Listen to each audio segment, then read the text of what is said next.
আমার ছাত্ররা, প্রিয় ছাত্ররা, তোমরা মাধ্যমিক দেবে, তো তোমরা যে যেখানে বুঝতে পারছো না অবশ্যই কমেন্ট করে জানাও।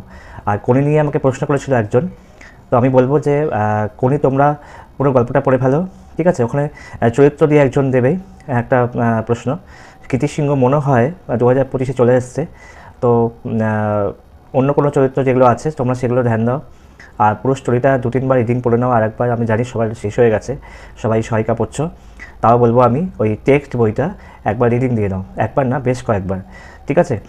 সারসংক্ষেপ পড়তে যেও না সহায়িকা থেকে, পুরো টেক্সটটা একবার পড়ো, তাহলে দেখবে যেখান থেকেই প্রশ্ন আসুক না কেন তোমরা পেরে যাবে, ঠিক আছে? কোনি নিয়ে কোনো ভাববার বিষয় নেই। 3টে প্রশ্ন দেয়, তার মধ্যে 2খানা লিখতে হয়। 3টে প্রশ্ন দেবে, তার মধ্যে তোমার পছন্দ মতো যে কোনো 2টো লিখে নেবে, ঠিক আছে? কোনো টেনশন নেই। আর বঙ্গানুবাদ নিয়েও কোনো সমস্যা নেই। তোমরা যেগুলো সহায়িকা আছে দেখে যাও, টেস্টে পারে যেগুলো সমস্যা হচ্ছে আমাকে জানাও। আমি অবশ্যই তোমাদের যে বঙ্গানুবাদে অসুবিধা হচ্ছে আমি অবশ্যই বলে দেবো, ঠিক আছে?